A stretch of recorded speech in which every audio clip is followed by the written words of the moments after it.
이제 시간이 되었으므로 다 같이 묵상 기도드림으로 12월 셋째 주 오후 찬양 예배로 하나님께 나아갑니다.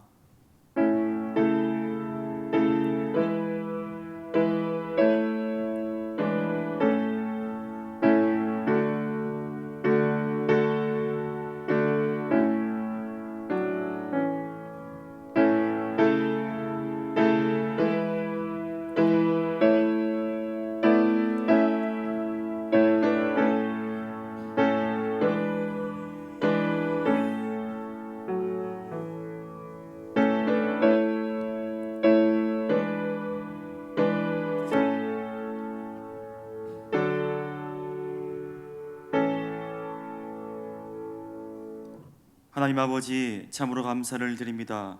지난 일주일간 또 어려운 시절, 어려운 가운데 우리를 지키시고 인도하시고 오늘 이 거룩한 성일 오후 시간에도 하나님을 예배하는 자리로 우리를 불러주심을 참으로 감사를 드립니다.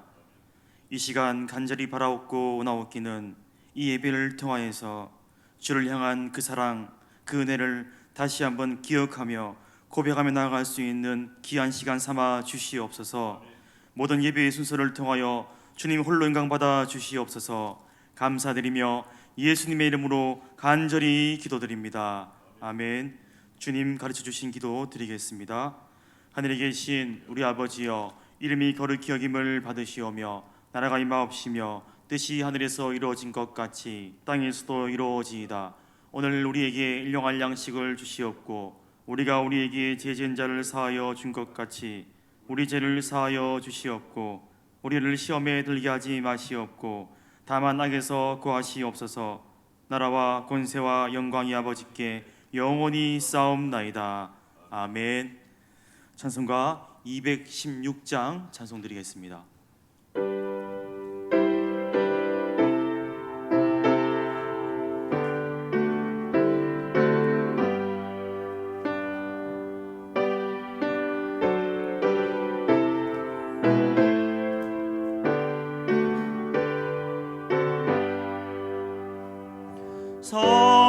성자의 귀한 몸 날 위하여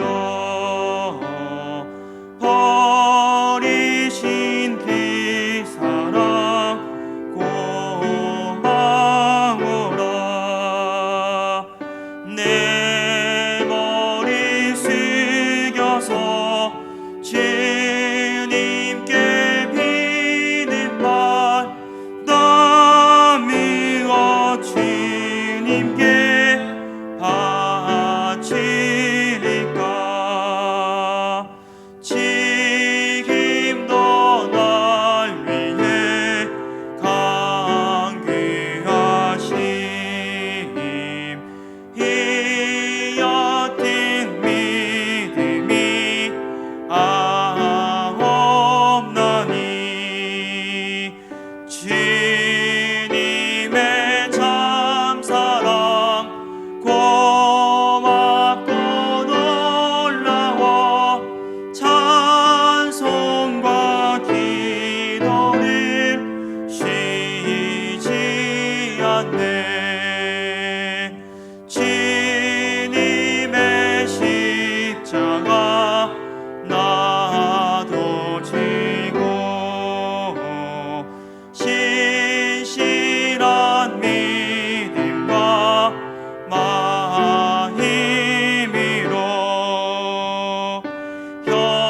형제의 사랑과 친절한 위로를 네게 나 베풀게 하옵소서.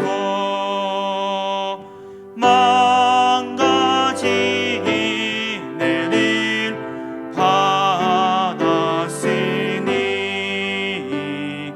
내 평생 슬프나 즐거우나 이 몸을 온전히 주님께 바쳐서 주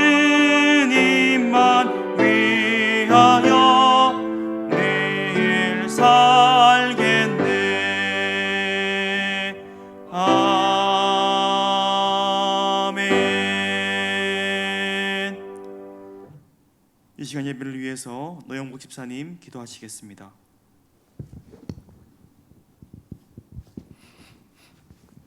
하나님 아버지, 한 주간도 아버지 은혜 가운데 살았음이 감사합니다. 세상 일에 바쁘다는 핑계로 하나님 아버지와 이웃들에게 무관심과 나만을 위한 삶을 살아온 것은 아닌지 이 시간 회개하고 돌아봅니다. 우리의 눈과 귀는 세상의 모든 악한 말과 범죄에 너무 노출되어 있고 익숙해져서 거짓이 진실처럼 왜곡되고 인간의 존엄성은 찾아보기 힘든 하나님 보시기에 참으로 부끄러운 세상이 아닌가 싶습니다. 하나님 아버지, 말씀 안에서 이 세상이 아닌 아버지의 세상을 보게 하시고 믿는 우리가 먼저 변화되는 놀라운 역사가 일어나기를 기도합니다. 우리 삶의 답을 세상에서 추구하지 말게 하시고 살아계신 하나님을 믿는다면 정말 두려워하는 심령으로 서로를 위해 기도하고 염려하게 하여 주시옵소서. 코로나로 멀어진 우리의 발길과 마음들이 회복되고 단절되었던 기도의 시간들이 이어지고 연결되어 상한 심령이 돌아오게 하시옵소서. 어려운 이웃과 성도들, 특별히 질병으로 고통받는 이들의 아픔과 슬픔과 외로움을 나누며 살아갈 수 있도록 여유로운 마음도 허락하여 주시옵소서. 오직 의인은 믿음으로 산다고 했사오니 주님, 우리의 믿음 없음을 도와주시옵소서. 은천의 어린이와 청소년과 청년들에게 꿈과 비전을 이야기만 하는 우리가 아니라 보여주고 느낄 수 있도록 함께하는 지혜를 공급하여 주시옵소서. 말씀을 받고자 합니다.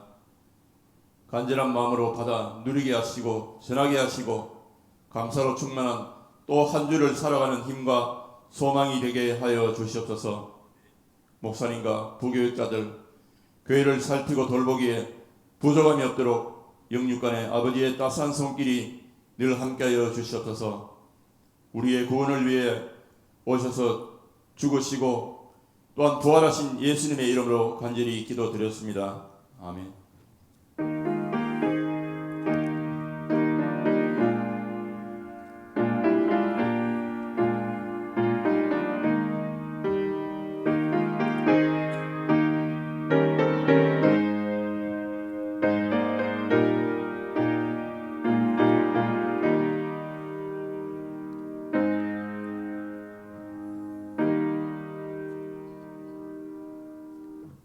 이 시간 함께 보실 하나님 말씀은 로마서 5장 6절에서 10절의 말씀입니다.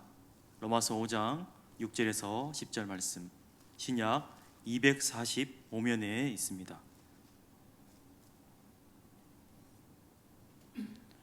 한 절씩 교독하신 후에 마지막 절은 같이 보시겠습니다. 제가 먼저 읽겠습니다. 우리가 아직 연약할 때에 기약대로 그리스도께서 경건하지 않은 자를 위하여 죽으셨도다.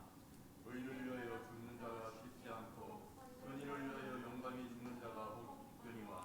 우리가 아직 죄인 되었을 때 그리스도께서 우리를 위하여 죽으심으로 하나님께서 우리에 대한 자기의 사랑을 확증하셨느니라. 그는 이제 우리가 그의 피로 말미암아 의롭다심을 받았으니 또 그로 말미암아 진노하심에서 구원을 받을 것이니. 같이 보시겠습니다. 곧 우리가 원수 되었을 때 그의 아들의 죽으심으로 말미암아 하나님과 화목하게 되었은즉 화목하게 된 자로는 더욱 그의 살아나심으로 말미암아 구원을 받을 것이니라. 아멘. 봉헌하겠습니다. 드려진 예물을 위해서 기도하고 말씀을 나누겠습니다.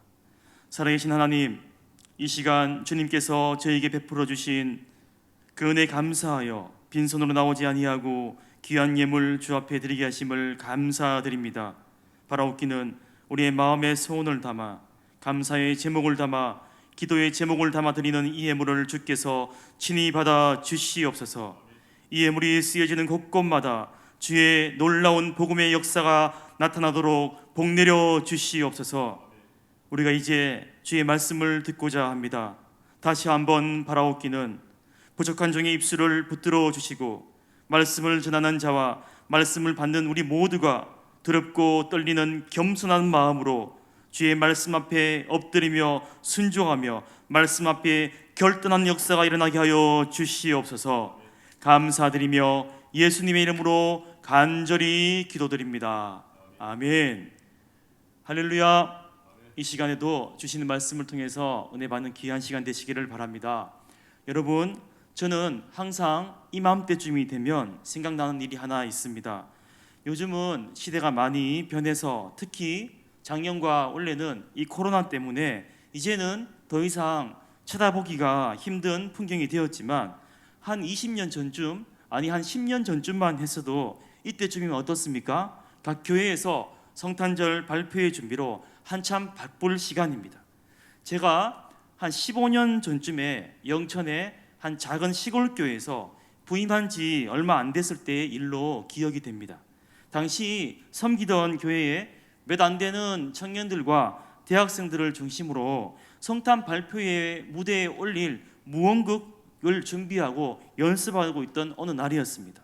이 무언극의 한 장면 중에서 하나님 아버지와 아들 예수님이 헤어지는 장면, 사실은 따지고 보면요, 신학적으로 잘 맞지는 않지만 어쨌든 하나님 아버지께서 독생자인 아들 예수님을 인간들의 죄를 사하시기 위해서 하늘에서부터 이 땅으로 보내시는데, 이 아버지와 아들, 그러니까 하나님과 예수님이 작별을 하는 장면이 그 무언극 속에 있습니다. 그 장면을 연습을 하면서 하나님 아버지의 역할을 맡은 한 청년이 이 아들 예수님 역할을 맡은 그 학생을 바라보면서 정말 막 눈물이 글썽글썽하면서 너무 안타깝고 애절한 그런 눈빛으로 그런 표정을 지으면서 진지하게 연습에 임하는 모습을 제가 그날 보았습니다.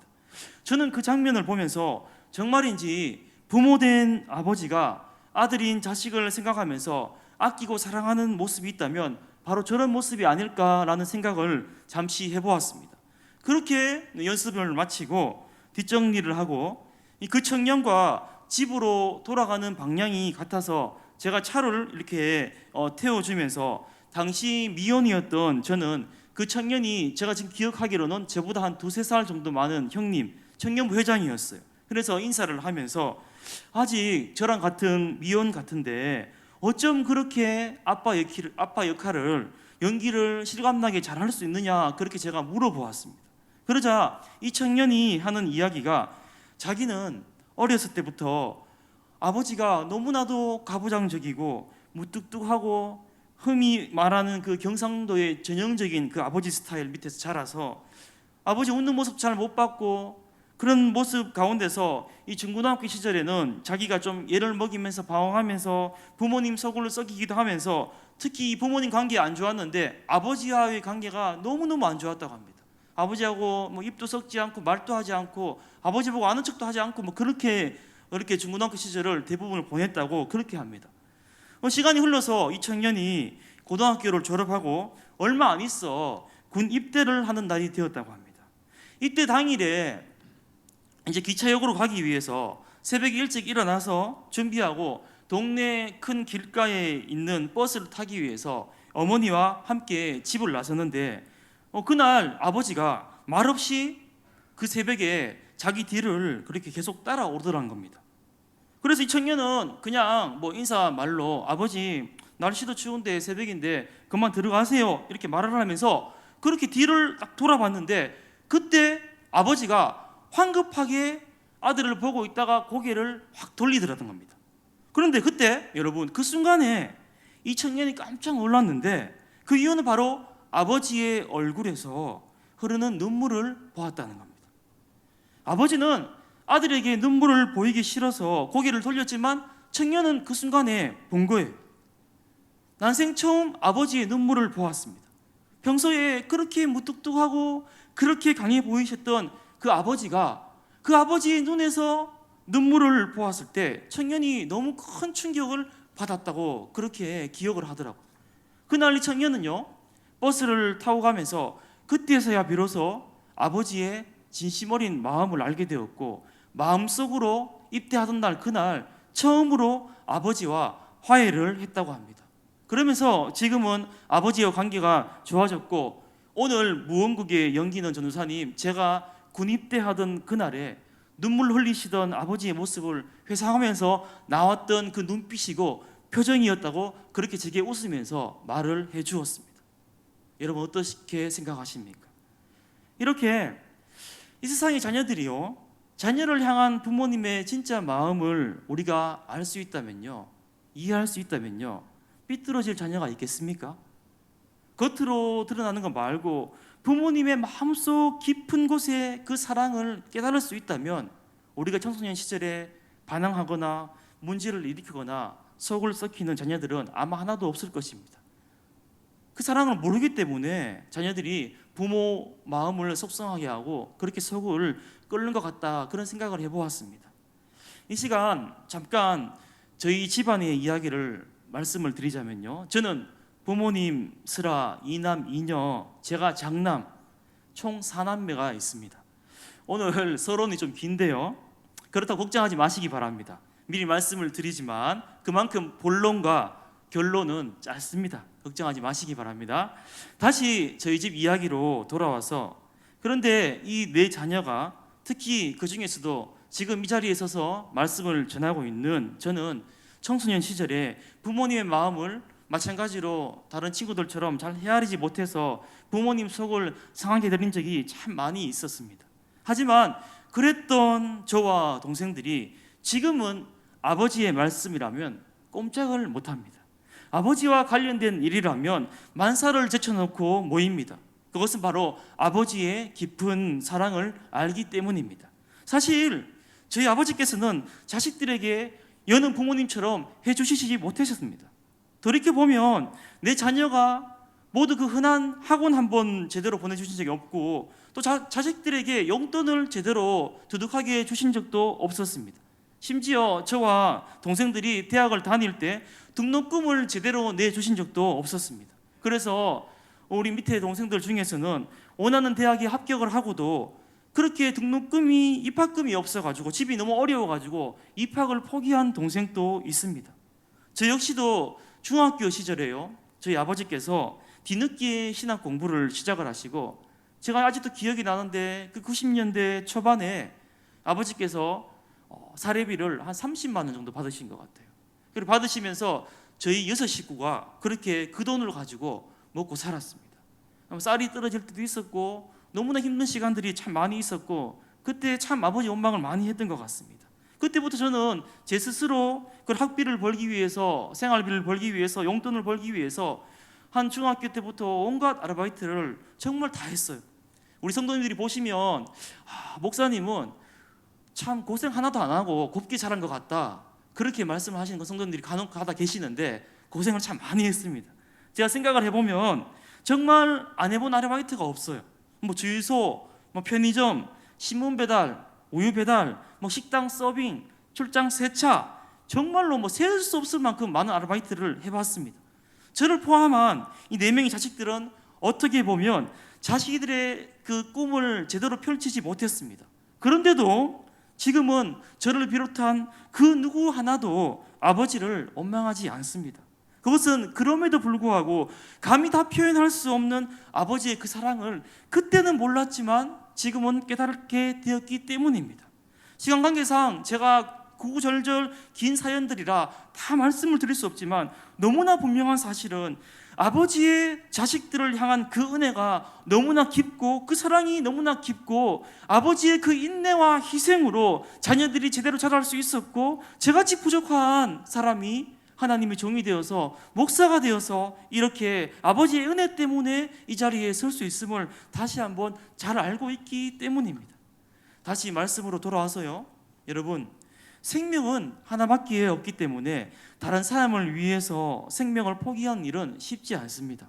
아무리 나에게 특별한 가치를 가진 사람이라 할지라도 그 사람을 위해서 내 생명을 포기하라는, 그것은 그렇게 쉬운 일이 아니라는 거죠.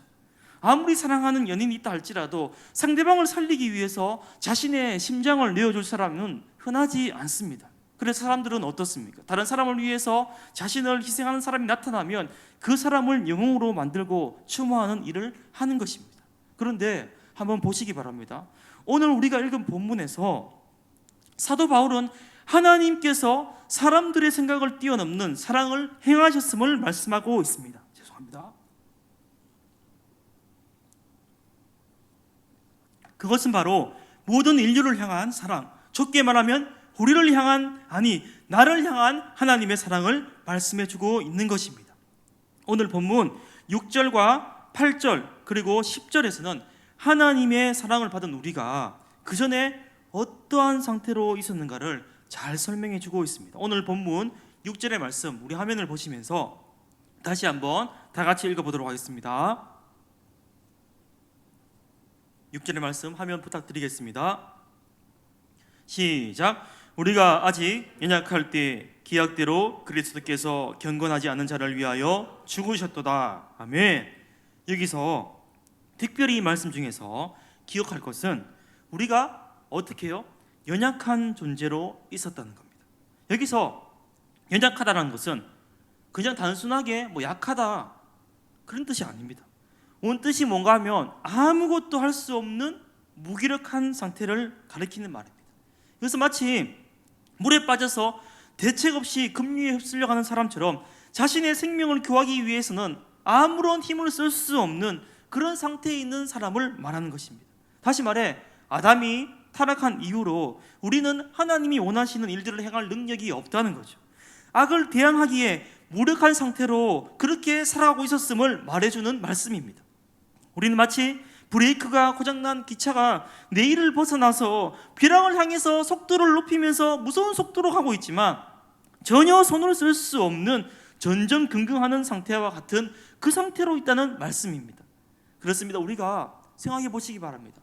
예수님 믿기 전에 이처럼 연약한 상태에 있었습니다. 아니가 우리가 예수님 알기 전에는 정말로 무기력하고 절망적인 상태에 있었습니다. 이 말을 바꿔 말하면 예수 믿기 전에는 연약하고 무기력했는데 예수 믿은 후에는 반대로 온전해지고 강해졌음을 믿을 수 있는 저와 여러분 되기를 바랍니다. 그래서 사도 바울이 뭐라고 말씀합니까? 우리 화면 한번 보실까요? 디모데전서 1장 12절에서 이렇게 말씀을 하고 있습니다. 나를 능하게 하신 그리스도 예수라고 했습니다. 나를 능하게 하신 그리스도 예수, 우리 주께 내가 감사함은 그렇게 고백하고 있습니다. 바라기는 우리가 약할 때, 우리가 예수 믿기 전에 나의 모습을 생각해 보시면서 우리가 연약할 때 미리 사랑하신 그 사랑하기를 시작하셨던 그분의 사랑과 은혜에 감사하실 수 있는, 감격하실 수 있는 우리 은천의 모든 성도님들 되시기를 간절히 축원합니다. 계속해서 다음 8절의 말씀을 우리가 화면을 보시면서 우리 한번 보시겠습니다. 8절의 말씀 위에 노란색 글씨가 보이는데요, 우리가 아직 죄인 되었을 때 이렇게 말씀을 하고 있습니다. 즉 하나님의 사랑을 받은 우리가 그 전에 어떤 상태였는가 하면 바로 다음 화면 한번 보실까요? 죄인이었다는 거예요. 죄인. 여러분 아시다시피 죄인은 죄에 대한 응당한 대가를 치료하는 것이 세상의 이치입니다. 그리고 세상 법정에서는 어떻게 합니까? 한 개인보다는 어떤 단체에 대해 죄를 지었을 때 큰 벌을 내리기 마련입니다. 예를 들어 한번 설명을 해보면요, 어떤 사람이 국가를 상대로 해서 대상으로 해서 국가를 반역하는 죄를 지으면 이 사람은 국가보안법으로 처벌을 받게 되어 있습니다. 사실 요즘은 이 국가보안법을 폐지하다는 의견들이 너무나 많이 있지만 어쨌든 이 법을 보면요, 범죄자들에게 내려지는 최고의 형벌이 사형으로 되어 있죠.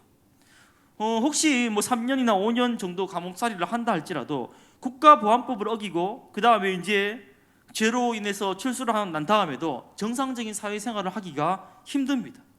그래서 이 국가보안법을 어긴 사람을 좀 더 자세히 설명을 드리면요, 신고하거나 체포하면 대통령령이 정한 신고금을 지급하게 되는데 만약에 체포 과정에서 반항 등으로 인해서 그렇게 범법자를 살인하게 되어도 상금을 주도록 되어 있다는 겁니다.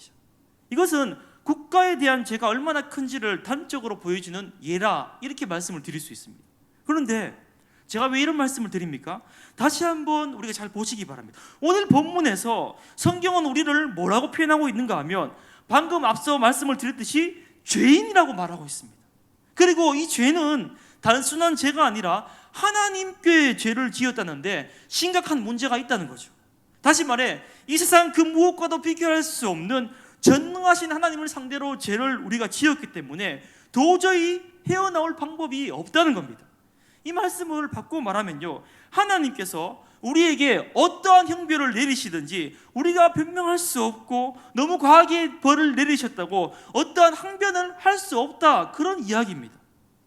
마치 그 모습은요, 마지막 법정에서 피고인이 재판장 앞에서 형을 언도받기 위해서 서 있는 미결수와 같은 모습을 연상케 합니다. 생각해 보시기 바랍니다. 이제 아무도 그를 도와줄 수가 없습니다. 이제 남은 것은 오직 재판장의 형 언도뿐입니다. 그런데 그 절망적인 다 끝난 상황에서 하나님이 나타나셨던 거죠. 그렇게 이렇게 말씀하십니다. 사람들은 너를 죄인이라고 욕하고 비난하지만 너는 지금부터 죄인이 아니다. 그리고 제수들이 입는 수의를 벗겨내시고 그리스도의 의에 오른 옷을 입혀주시는 것입니다. 그러면서 너는 이제 죄인이 아니라 의인이다, 이렇게 말씀하시면서 그 자리에서 그의 사랑을 확증해 보여주시는 것입니다. 여러분, 이 놀라운 하나님의 사랑과 은혜에 감사하실 수 있는 저와 여러분 되시기를 간절히 축원합니다. 나아가 오늘 본문 마지막 절이죠. 10절의 말씀, 우리 화면을 보시면서 화면을 보시겠습니다. 화면을 보시면요, 곧 우리가 노란 글씨로 원수가 되었을 때 했습니다. 정말 눈에 띄는 단어이죠. 우리가 하나님과 무엇이 되었다고요? 원수가 되었다. 사람들은 타락한 후에 하나님께 저항할 아무런 힘이 없었습니다. 그래서 죄를 지으며 살아왔습니다. 그러나 그것으로 끝난 것이 아니라 반역자인 사탄과 손을 잡고 하나님을 대적하기 시작했던 것입니다. 오늘 본문 앞에 로마서 3장 10절에서 18절의 말씀을 보시면요, 우리 화면 한번 보시겠습니다. 제가 한번 읽어보도록 하겠습니다. 빠르게 읽겠습니다. 기록된 바 의인은 없나니 하나도 없으며 깨닫는 자도 없고 하나님을 찾는 자도 없고 다 치우쳐 함께 무익하게 되고 선을 행하는 자는 없나니 하나도 없도다. 그들의 목구멍은 열린 무덤이요 그 혀로는 속임을 일삼으며 그 입술에는 독사의 독이 있고 그 입에는 저주와 악독이 가득하고 그 발은 피를 흘리는데 빠른지라.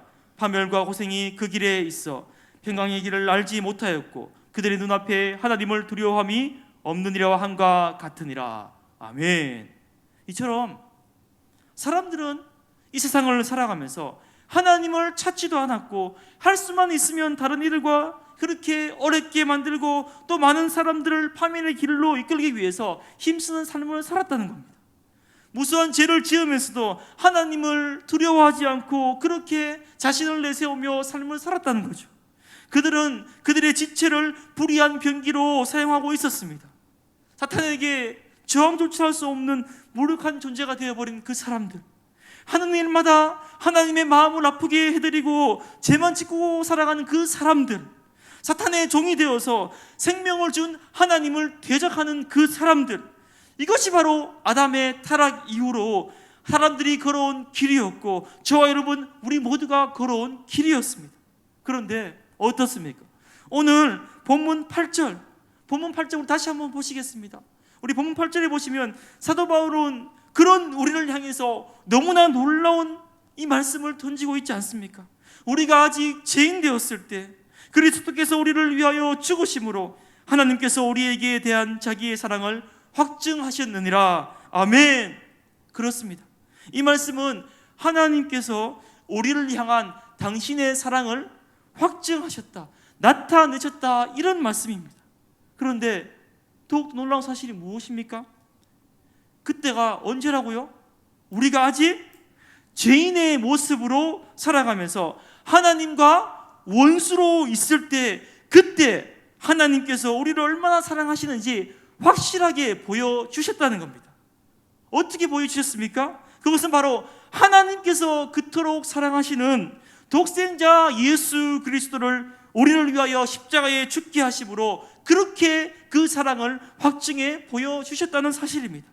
비록 잘못된 길로 가고 있고 원수가 되어서 대적하고 있는 우리들이었지만, 아무런 희망이 보이지 않는 우리들이었지만 하나님께서 먼저 화해의 손을 내미시면서 변함없이 우리를 사랑하고 그 사랑을 확증해 보여주셨다는 겁니다. 여러분, 하나님의 사랑은 이처럼 마치 부모님과의 사랑과 같습니다. 하나님이 직접 사람을 만드셨기 때문에, 아니 어머니가 자식을 태중에 10달 동안 품었던 것처럼 하나님께서 우리를 하나님의 품에서 기르셨기 때문에 아무리 사람들이 대적하고 가슴에 못을 박아도 먼저 손을 내미시는 분이 하나님이시라는 것입니다. 비록 세상의 가치관으로 보면 도저히 용서할 수 없을 정도로 죄를 지었음에도 불구하고 할 수만 있으면 용서하고 구원하기 위해서 모든 노력을 하시는 분이 바로 하나님심을 믿을 수 있는 저와 여러분 되시기를 간절히 축원합니다.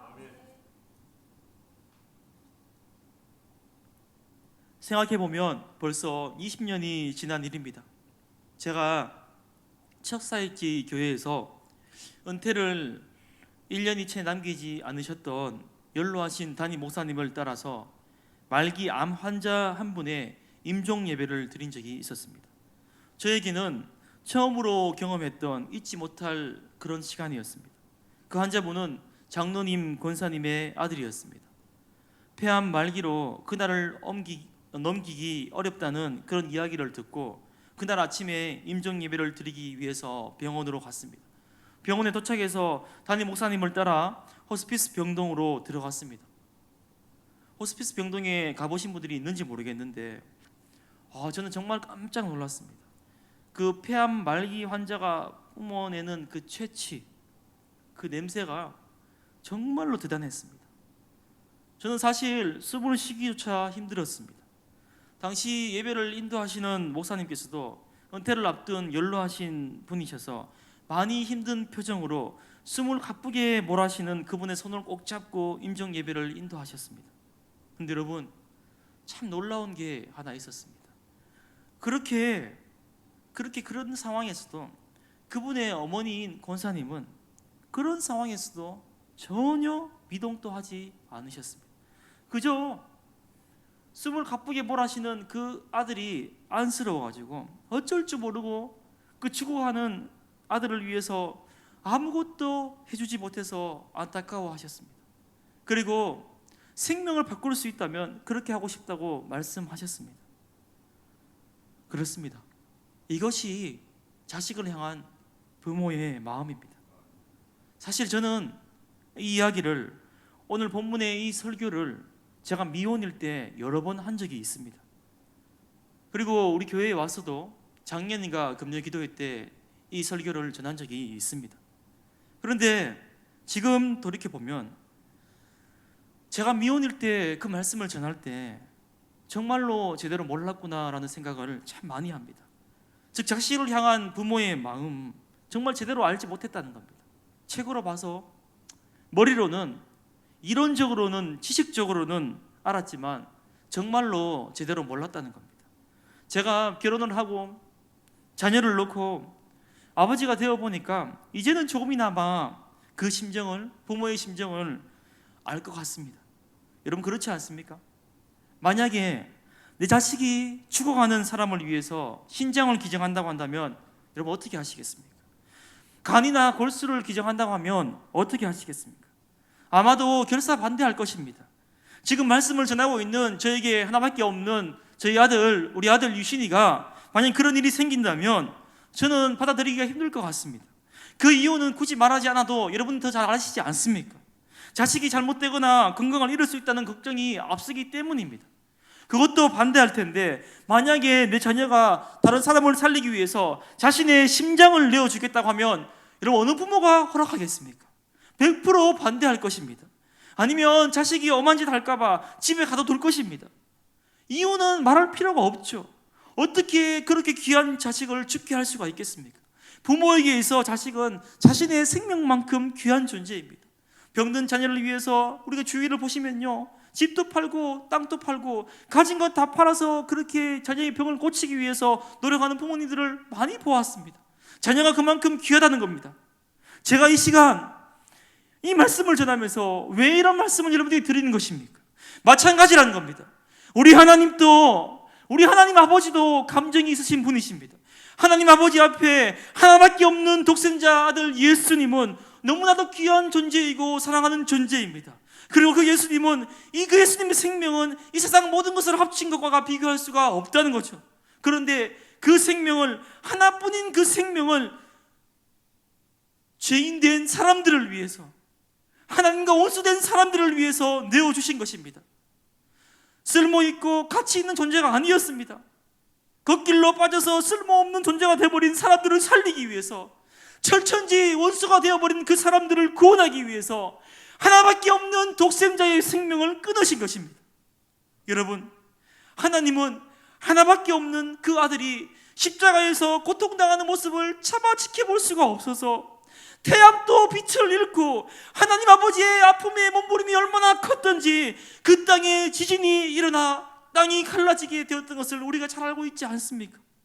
십자가에서, 그 처절한 십자가에서 하나밖에 없는 독생자 예수 그리스도를 죽이신 하나님의 그 마음, 그 하나님 아버지의 그 마음, 하나님은 믿지 않는다고 사람을 지옥에 던지는 옹졸한 신이 아니라 어떻게든 그 사랑하는 자녀들을 살리기 위해서 당신의 생명 이상된 그 존재된 그 예수 그리스도를 포기하면서까지 우리들을 살리신 사랑의 하나님심을 잊지 않는 저와 여러분 되시기를 간절히 축원합니다. 그 십자가를 통해서 하나님은 지금 이 순간도 내가 너를 사랑한다, 내가 너를 살리기 위해서 내가 죽는 것 이상 또 한다, 그만큼 너를 죽기까지 사랑한다 말씀하고 계심을 잊지 않는 저와 여러분 되기를 바랍니다. 참 힘든 시대를 살아가고 있습니다. 어려운 시대를 살아가고 있습니다. 저만 나도 다 힘들다고 그렇게 아우성합니다. 우리가 이렇게 힘들고 어려울 때, 눈물 나는 시대를 살아갈 때 우리가 붙잡아야 될 것이 무엇입니까? 여러분, 죽기까지, 우리가 아직 죄인 되었을 때, 우리가 원수 되었을 때 우리를 살리신 그 하나님의 끝없는 사랑, 그 은혜를 잊지 않고 기억하시어 힘을 내실 수 있는 저와 여러분 되시기를 간절히 축원합니다. 말씀을 맺으려고 합니다. 이제 우리는 곧 성탄을 앞두고 있습니다. 예수님은 우리를 구원하시기 위해서, 십자가를 지시기 위해서 아기의 모습으로 이 땅에 오셨습니다.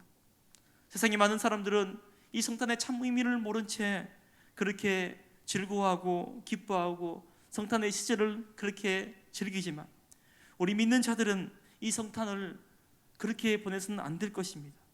너무나 큰 기쁨이고 축복이 맞습니다. 하지만 제가 언젠가도 말씀을 드렸지만 하나님 입장에서 한번 생각해 보시기 바랍니다. 이날은 어떻게 보면 고통스럽고 괴로운 날일 수 있습니다. 하나밖에 없는 독생자 예수 그리스도를 십자가에 달리게 하기 위해서 이 땅에 보내신 날, 바라기는 우리가 우리를 위해서 이 땅에 오신 그 사랑, 우리가 아직 죄인 되었을 때 베풀어 주신 그 놀라운 은혜를 이 성탄의 계절에 다시금 우리의 마음에 새기실 수 있는 우리 연천의 모든 성도님 되시기를 간절히 축원합니다. 기도하겠습니다. 하나님, 참으로 감사를 드립니다. 우리가 아직 죄인 되었을 때 정말 죽을 수밖에 없는 우리를 되찾게 주신 하나님의 아버지의 그 사랑, 그 은혜를 너무나 감사를 드립니다. 이 시간 다시 한번 바라옵고 원하옵기는 우리가 이 놀라운 사랑, 이 놀라운 은혜를 내 머리로만, 내 지식으로만 아는 것이 아니라 나의 가슴, 나의 마음 깊이 깨달아가는 은혜를 날마다 순간마다 누리게 하여 주시옵소서. 그리하여 그 사랑, 그 은혜로 말미암아 이 어렵고 힘든 시절을 넉넉히 이겨낼 수 있는 믿음 또한 허락하여 주시옵소서. 감사드리며 예수님의 이름으로 간절히 기도드립니다. 아멘. 이 시간 말씀을 기억하시면서 그 사랑, 그 은혜를 기억하시면서 찬송가 94장 찬송 드리겠습니다.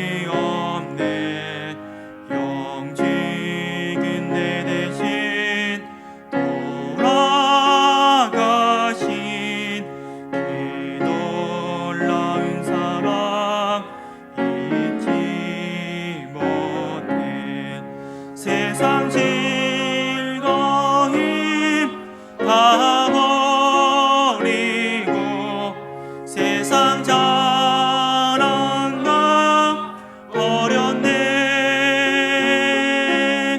주 예수보다 더 귀한 것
지금은 우리 주 예수 그리스도의 은혜와 하나님 아버지의 무한하신 사랑과 성령님의 감동과 마위로 교통하심이 이 시간 주의 말씀을 들으며 우리가 아직 죄인 되었을 때 우리를 위해 이 땅에 오신 그 사랑의 주님만을, 그 은혜의 주님만을 기억하며 섬기며 살아가기를 다짐하는 은천의 모든 성도들 가운데 이제부터 영원토록 함께 있을지어다. 아멘.